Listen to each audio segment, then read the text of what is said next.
네, 창의적인 사람들이 새로운 창의적 산물을 만들어낼 때 주로 어떤 행동을 할까? 그 행동적인 특징들을 이렇게 모아놓은 발상법이 있습니다. 그게 바로 스캠퍼라는 겁니다. 창의적인 사람은 남의 행동이 창의적인 그 활동에 효과적으로 판단되면 본인도 그 행동을 보면서 모방하는 그런 습관이 있습니다. 이것도 역시 남의 도움을 기꺼이 받는 습관이라고 볼 수 있겠죠. 사람들이 어떤 새로운 걸 만들 때 아무것도 없는 데서 만드는 방법이 있고요. 기존에 가지고 있는 어떤 물건이나 서비스나 어떤 체계에서 그거를 약간 개선시켜서 만드는 방법이 있을 것 같습니다. 이미 존재하고 있는 대상을 기초로 해서 좀 더 개선시킨 형태의 창의적 산물을 만들 때 사람들이 주로 쓰는 방법이 있습니다. 예를 들면 이번에 만들 때는 이 부품을 이렇게 한번 늘려볼까? 색깔을 바꿔볼까? 약간의 변화를 주는 거죠. 그래서 알렉스 오스본이 이미 존재하는 대상을 가지고 새로운 창의물을 만들 때 사람들이 주로 쓰는 방법들을 이렇게 리스트로 만들었습니다. 그걸 체크리스트 발상법이라고 합니다. 알렉스 오스본은 이전에 브레인스토밍을 할 때도 잠깐 나왔었는데 미국 광고회사 BBDO의 창립자죠. 1941년도에 브레인스토밍을 제안했었는데 이 체크리스트 방법도 역시 제안했고요. 근데 체크리스트 안에 들어가는 그 체크리스트 목록이 상당히 많아서 이제 그 뒤에 밥 에버리라는 사람이 이 체크리스트 발상법을 7가지로 요약해서 만든 거가 바로 스캠퍼입니다. 그래서 스캠퍼 발상법은 기존의 제품에 대해서 새로운 변화를 추구할 때 직접적인 도움을 줄 수 있는 점검 목록이다라고 볼 수가 있습니다. 그래서 문제에 대해서 이 체크리스트 안에 있는 문제에 대해서 문제를 해결하려는 당사자가 질문을 던지고 스스로 답을 하면서 새로운 아이디어를 찾을 수 있는 그런 기법이기도 합니다. 자, 영어 단어로 스캠퍼라고 되어 있는데 스캠퍼는 보통 날쌔게 움직인다 이런 뜻을 가지고 있어요. 그래서 이 스캠퍼 발상법을 이용하면 표현 그대로 창의적 산물을 아주 날쌔게 빠르게 만들어낼 수 있다라는 이제 그런 중의적인 뜻을 가지고 있습니다. 스캠퍼도 이미 많은 창의적인 사람들 또 창의적인 선배들이 사용했던 방법들을 모아놓고 있기 때문에 역시 그들의 도움을 받는 방법 중에 하나라고 볼 수가 있습니다. 자, 스캠퍼에서 가지는 7가지 체크리스트, 7가지 질문이 이겁니다. 첫 번째, 자, 스캠퍼의 S가 substitute입니다. 대체하는 거죠. 지금 현재의 물건을 어떤 다른 거로 이렇게 대체할 수 있을까 하는 첫 번째 질문이죠. 두 번째는 스캠퍼의 C입니다. C, combine. 다른 것과 결합하면 어떨까? 자, 세 번째는 adapt죠. 다른 곳에 적용, 개조하면 어떨까? 그다음 네 번째가 M이죠. 스캠퍼의 M. modify, magnify, minify. 변경하고, 확대하고, 축소하고 하는 거죠. 이걸 변경하거나 확대하거나 축소하면 어떨까 하는 겁니다. 다섯 번째는 P죠. 그래서 put to other uses입니다. 기존의 용도 말고 다른 용도로 사용할 수는 없을까 하는 질문을 던지는 거죠. 그다음 여섯 번째는 E입니다. eliminate, 제거하는 겁니다. 특정한 부분을 제거하면 어떨까 하는 거고요. 마지막 일곱 번째는 rearrange 또는 reverse입니다. 재배치하거나 아니면 거꾸로, 순서를 거꾸로 하는 거죠. 그렇게 하면 어떻게 될까? 자, 이런 7가지 질문, 7가지 체크리스트를 가지고 기존의 물건에 적용을 시키는 거죠. 그래서 새로운 물건을 만들어내는 기법이 바로 스캠퍼입니다. 이거는 꼭 물건에만 한정되지 않고요. 서비스라든지 어떤 제도 이런 데도 똑같이 활용이 될 수가 있습니다. 자, 7가지 체크리스트, 7가지 질문에 관해서 예를 좀 들어보겠습니다. 그러면 훨씬 이제 그 감이 잡힐 수 있기 때문에 잘 잡힐 수 있기 때문에 예를 들어보겠습니다. 자, 첫 번째 substitute, 다른 것으로 대체할 수 있는가 하는 거죠. 재료를 대체하거나 형태를 대체하거나 용도를 대체하거나 대체할 수 있는 것들이 상당히 많이 있죠. 아예 그 물건 자체를 다른 걸로 대체할 수도 있습니다. 예를 들면 설탕, 단맛을 내기 위해서 설탕을 사용을 하는데 설탕이 칼로리가 높죠. 그래서 칼로리가 거의 없으면서 단맛을 내는 인공 감미료는 substitute에 해당되는 대체물입니다. 사카린 같은 거죠. 그리고 이제 1937년도에 이 독일 사람인데 실비안 골드만이라는 사람이 그 쇼핑 센터를 운영하고 있었는데 이제 고객들이 들어와서 그 당시에는 장바구니 같은 걸 고객들한테 제시를 했습니다. 근데 장바구니 아니다 물건을 사서 장바구니가 가득 차면 더 이상 쇼핑을 하지 않고 나가는 거예요. 그래서 이 사람이 쇼핑 그 장바구니 말고 쇼핑 카트 끌고 다닐 수 있는 들 수 있는 정도가 아니라 아예 끌고 다닐 수 있는 쇼핑 카트로 이걸 대체하자. 그래서 이제 실비안 골드만이 쇼핑 장바구니를 카트로 대체했고 그때 실제 매상이 상당히 많이 좋아졌던 그런 경우가 있습니다. 또 대체시켰던 예 중에 하나가 전통적인 열쇠. 자, 키가 분실되면 위험하죠. 그래서 이제 그런 키가 없이 이 열쇠 역할을 해주는 소위 말해서 이제 뭐 지문인식 자물쇠라든지 생체인식 자물쇠라든지 요즘은 이제 FIDO라고 이야기하는데 Fast Identity Online이라고 그래서 생체인식을 통해서 그 사람인지 아닌지를 바로 즉각 인식하고 그래서 필요한 접근 권한을 준다든지 하는 것들이 역시 대체되는 거에 대한 산물로 볼 수 있겠습니다. 재료를 대체하는 경우도 있어요. 예를 들어서 기차. 일반적인 기차는 차량의 재질이 철이죠. 그래서 이제 그 기차가 오래되면 녹이 쓰는데 그 철은 무겁습니다. 그런데 그 무거운 철로 된 기차가 도시 지하철을 왔다 갔다 할 경우에 도시에 주는 부담이 대단히 크기 때문에 도시 지하철로 다니는 차량은 철 대신에 알루미늄을 쓰고 있습니다. 대상의 재료를 바꾼 거죠. 가벼운 걸로 바꿨습니다. 또 이쑤시개도 보면 옛날에는 나무를 썼는데 이제 자연보호 차원에서 전분으로 바꾼 경우도 있고요.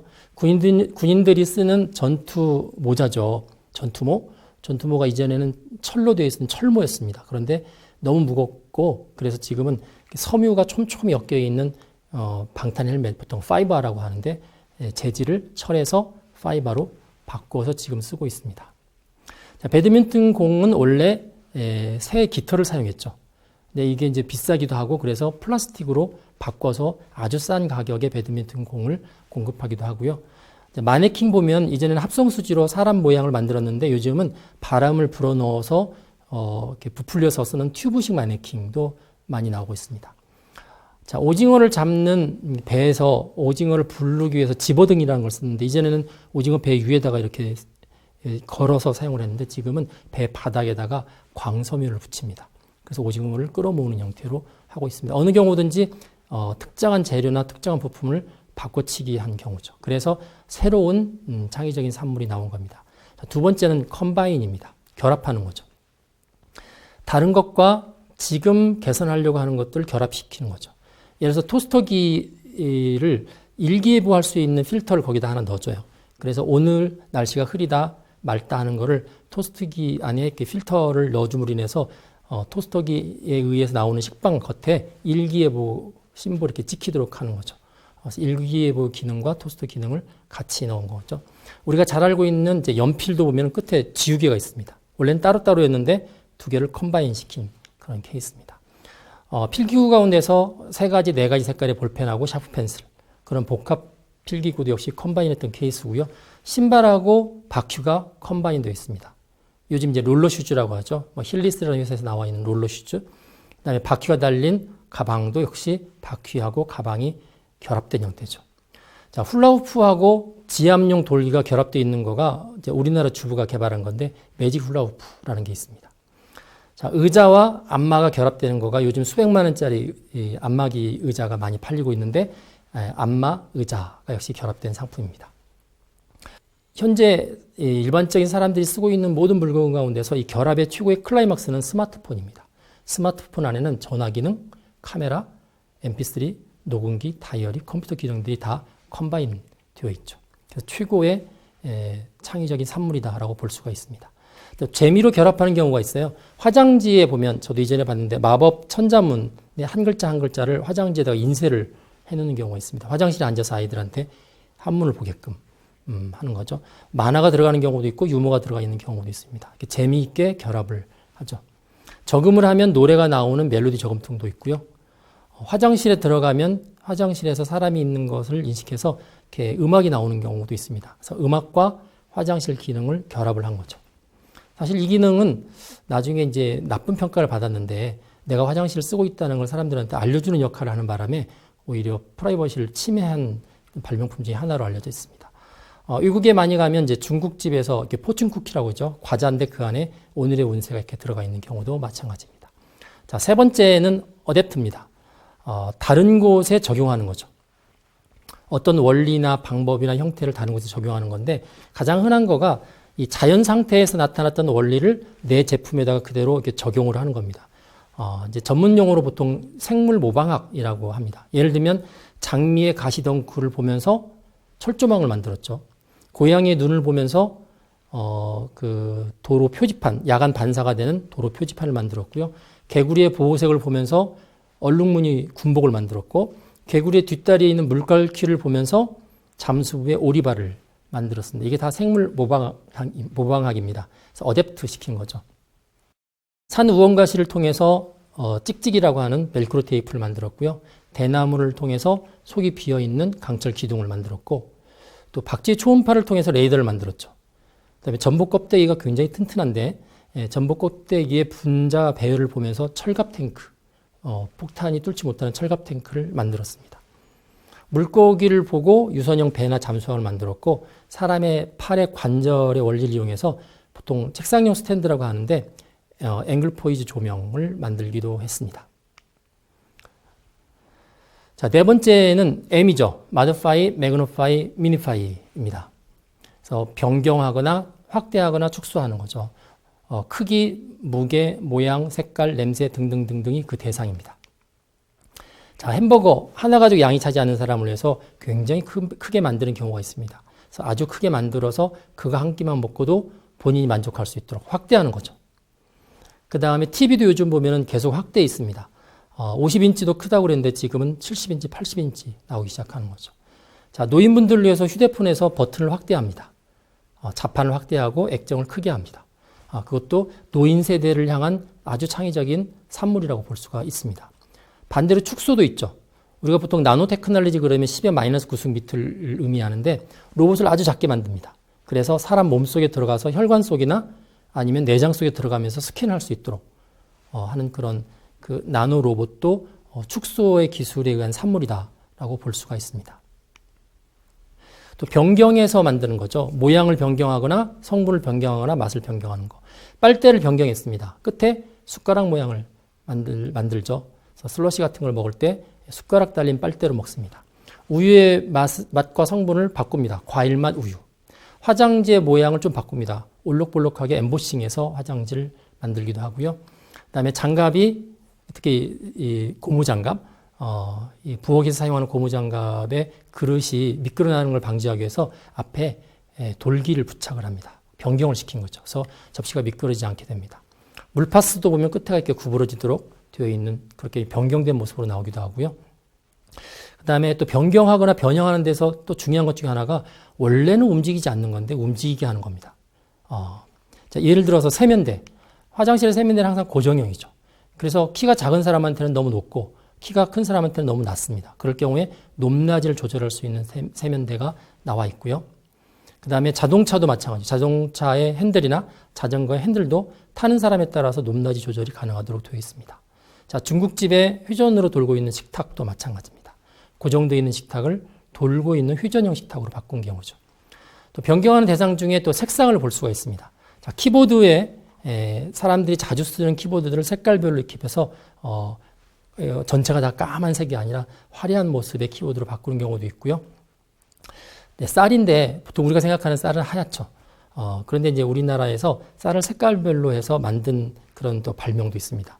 빨간 쌀은 원래 쌀에다가 토마토 즙을 넣어서 만든 거고요. 노란 쌀은 생강즙, 초록색 쌀은 호박즙 이렇게 넣어서 만든 경우인데 생각만큼 잘 팔리지 않은 것 같습니다. 하지만 이제 색깔을 넣어서 쌀을 만들었다는 점은 아주 독특한 발명품으로 인정을 받았던 것 같습니다. 콘크리트는 맨날 회색이죠. 그래서 콘크리트에도 역시 처음부터 색깔이 들어가 있는 콘크리트를 만드는 경우도 있고요. 또 하나는 이제 아예 색깔 자체를 없애는 겁니다. 색 자체를 없애서 투명하게 변화를 시키는 거죠. 자, 투명하면 아무래도 안에 있는 내용이 보이기 때문에 신뢰감이 가죠. 자, 우편봉투 안에 이렇게 주소창을 비닐창으로 만듭니다. 그러면 안에 있는 내용이 밖에 보이기 때문에 주소를 한 번만 써도 되고 또 그 안에 무슨 내용이 들어있는지를 봉투에서 볼 수 있다는 점이 또 좋습니다. 또 속이 훤히 들여다 보이도록 유리의 냄비를 투명한 강화 유리로 만들면 안에 뭐가 끓고 있는지 어떤 상태인지를 뚜껑을 열어보지 않아도 볼 수 있고요. 볼펜의 케이스를 투명하게 만들면 볼펜 안에 있는 잉크가 얼마나 남아있는지를 알 수가 있죠. 투명한 냉장고도 있고요. 투명한 세탁기도 있습니다. 근데 투명한 냉장고와 세탁기는 사실은 잘 팔리지 않았습니다. 일본에서 나왔는데 잘 팔리지 않았거든요. 왜냐하면 냉장고가 투명하면 냉장고 안에 뭐가 들어가 있는지가 밖에서 다 보이죠. 그래서 사실은 급할 때 음식물이나 이런 것들을 막 넣어놓는 데가 냉장고인데 그게 투명하다는 생각을 하면 주부한테 굉장한 스트레스가 되는 건데, 원래 발명했던 사람은 냉장고는 정말 위생 상태가 좋아야 되고 깨끗하기 때문에 이걸 안에가 다 들여다보이는 투명한 상태로 만들자라고 좋은 의도로 만들었지만 그걸 쓰고 있는 주부하고 코드가 안 맞았던 것 같습니다. 자, 다섯 번째는 put to other uses죠. 다른 용도로 사용하는 거죠. 자, 선풍기, 더울 때 바람을 일으키는 건데 얘를 뒤집으면 환풍기가 됩니다. 그래서 화장실 같은 데나 부엌 같은 데서 안에 있는 공기를 바깥으로 끄집어내는 거죠. 선풍기를 물속에다 집어넣으면, 물론 이제 방수 처리를 해서 집어넣어야 되는데 물속에 집어넣으면 이 모터보트의 모터팬이 됩니다. 그래서 보트를 움직이게 되는 거죠. 현대그룹에서 아주 유명한 일화 중에 하나가 있습니다. 그 서산에 약 3,300만 평의 간척지 공사를 할 때인데 양쪽 끝에서 그 트럭에 의해서 이 골재를 이제 쌓아서 이 두 길이 이제 만나는 지점이 왔어요. 근데 서산이 이제 서해안이죠. 서해안은 조수간만차가 굉장히 크지 않습니까? 그래서 거의 다 왔는데 이 사이로 바닷물이 들고 날 때마다 이제 이른바 벤추리관 현상이라고 그래서 굉장히 센 물결이 형성이 되면서 아무리 트럭으로 골짜기를 갖다가 부어도 얘가 이어지질 않는 거예요. 그래서 이때 이제 현대 정주영 회장이 그 당시에 이제 그 조선 사업을 하면서 외국으로부터 들어왔던 유조선, 이제 버리는 유조선이죠. 폐유조선 20만 톤급을 거기까지 가지고 왔습니다. 가지고 와서 그 사이를 폐유조선으로 막았던 사건이 있습니다. 결국 폐유조선을 그런 목적으로 하려고 가져온 게 아니죠. 그런데 다른 용도로 사용을 해서 서산 간척지 사업에 있어서 아주 혁기적인 역할을 폐유조선이 했었던 그런 경험이 있습니다. 자, 천막에 천을 가지고 바지를 만든 게 바로 청바지죠. 그리고 해열 진통 소염제로 유명한 게 아스피린인데 이 아스피린을 나이가 이제 많으신 한 5, 60대 되시는 분들이 하루에 한 80ml, 81mg 정도 적은 용량, 저용량으로 매일 복용을 하게 되면 심장병 예방 효과가 있답니다. 원래 아스피린의 용도는 진통제인데 이게 다른 용도로 사용이 되고 있는 거죠. 고혈압 치료제로서 미녹시딜이라는 약이 있습니다. 근데 미녹시딜을 먹었던 많은 사람들이 고혈압 때문에 먹었는데 머리카락이 나기 시작한 겁니다. 대머리신 분들이. 그래서 발모 촉진제로 지금은 상당히 많이 쓰고 있습니다. 그래서 같은 원래의 용도가 있는데 그 용도를 다른 용도로 씀으로 인해서 오히려 혁신적인 제품이 되는 경우가 상당히 많이 있고요. 자, 폐기물은 말 그대로 쓰지 못하고 버리는 거죠. 하지만 이 폐기물을 이용해서 또 다른 용도로 쓰게 되면 유용한 경우가 많이 있습니다. 뭐 예를 들면 배나 비행기나 기차는 오래되면 이제 버리는데 그냥 버리지 않고 요즘은 이제 식당으로 많이 활용을 하고 관광 상품으로도 많이 활용하고요. 버리는 타이어는 화분을 만들거나 요즘 놀이터 가시면 놀이터 시소의 바닥에 완충작용을 하는데 보통 폐타이어를 많이 이용을 하고 있죠. 그래서 버리는 거를 이용할 수가 있습니다. 자, 스캠퍼의 여섯 번째는 E입니다. E, eliminate, 제거하는 거죠. 특정한 부분을 제거하는 겁니다. 자, 원래 커피에서 카페인을 제거하는 거죠. 그래서 카페인을 제거해서 오히려 카페인을 싫어하는 사람들을 위한 아주 혁신적인 제품이 되었고요. 무가당 주스. 원래 이제 주스에다가 설탕을 넣는데 설탕을 넣지 않는 주스죠. 그래서 이제 그 설탕을 싫어하는 사람들을 타겟으로 한 새로운 제품이 무가당 주스입니다. 사실은 그 안에 있는 과일 자체가 당분을 가지고 있죠. 그래서 무가당 주스라고 해서 당분이 없는 건 아니고요. 다만 설탕을 추가하지 않았다. 뭐 그런 뜻으로 해석하시면 될 것 같습니다. 선을 제거하는 거가 다 무선 장비죠. 무선 전화기, 무선 키보드, 무선 마우스. 보통 이제 남자들이나 여자들이 많이 쓰고 있는 벨트. 벨트는 이전에부터 구멍이 있었죠. 근데 이제 구멍이 없는 벨트. 구멍을 제거한 케이스죠. 그런 벨트도 나오고 있고요. 수박을 먹을 때 보면 씨가 굉장히 번거롭습니다. 그래서 씨가 없는 수박, 씨를 제거했죠. 원래 이제 씨 없는 수박은 뭐 우리나라의 그 육종학자에 있던 우장춘 박사가 만들었다고 많이 알려져 있는데 실제로 보면은 일본 교토대학의 그 기하라 히토시라는 분이 사실 만들었고 그거를 일본에서 공부했던 우장춘 박사가 우리나라에다가 보급을 했던 건인데 여튼 그 씨 없는 수박의 그 씨는 사실은 없는 게 아니고요. 씨가 제대로 성숙하지 못할 뿐 씨 흔적들이 존재합니다. 자, 빵에 있어서 불필요한 부분을 제거한다고 그럴 때 너무 탄수화물이 많으니까 빵의 가운데를 이렇게 드러내서 제거합니다. 그럼 이제 도너츠가 되는 거죠. 시멘트 블록도 전체 달을 시멘트를 채우는 게 아니라 중간중간에 구멍을 뚫어서 약간 보온 효과도 주고 또 무겁지 않게끔 하는 시멘트 블록도 역시 제거의 기법을 사용한 거라고 볼 수가 있습니다. 가장 파격적인 제거의 기법을 사용하는 것은 뭐냐면 선풍기인데 그 중에서 영국의 다이슨에서 만든 선풍기입니다. 선풍기가 인류한테 처음으로 나오게 된 게 약 130년 전인데요. 2009년도에 영국 다이슨에서 처음으로 이 날개 없는 선풍기를 개발을 해서 보급을 했습니다. 정식 명칭은 에어 멀티플라이어입니다. 에어 멀티플라이어. 들어간 바람과 나오는 바람 사이에 보면 이게 증폭이 되는 거죠. 바람 세기가 엄청난 크기로 증폭이 되는 건데 이용했던 원칙은 비행기에서 빌려왔습니다. 비행기에 보면은 제트 엔진, 비행기의 날개 그 원리를 이 선풍기에다가 그대로 적용을 해서 선풍기 밑쪽에서는 비행기 제트 엔진 원리에 의해서 바람이 이렇게 끌어올라가고요. 그다음 위쪽에 이 고리 모양에서는 비행기 날개와 똑같은 모양을 환형으로 만들어서 이렇게 보통 이제 베르누이 법칙이라고 부르는데 공면의 상태에 따라서 한쪽이 크게 바람의 방향이 바뀌는 걸 이용해서 만든 게 바로 이 선풍기입니다. 그래서 공식적인 명칭은 아니지만 이 다이슨이 만들었던 이 선풍기 이름을 Fan Without Fan이라고 합니다. 팬이 선풍기죠. 선풍기지만 날개가 없는 선풍기. 특이하죠. 그래서 아주 핵심인 부분을 제거했던 그런 발명품이라고 볼 수 있습니다. 마지막은 R입니다. Rearrange, Reverse라고 그랬죠. 재배열 거꾸로 뭐 이렇게 하는 거죠. 어느 큰 회사에서 실제 우리나라 회사 중에 하나인데 출퇴근 시간을 재배열했습니다.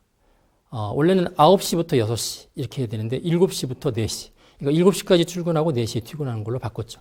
그럼 이제 러시아워 시간을 피할 수 있고요. 4시 이후에는 자기 개인 시간을 많이 가질 수 있기 때문에 처음에는 호응이 높았는데 결국은 폐지가 됐습니다. 그 이유가 뭐냐면 이 회사는 계속 시간외 근무를 하기 때문에 6시 퇴근이 차라리 시간외 근무 시간이 줄어들기 때문에 결국은 없앴습니다.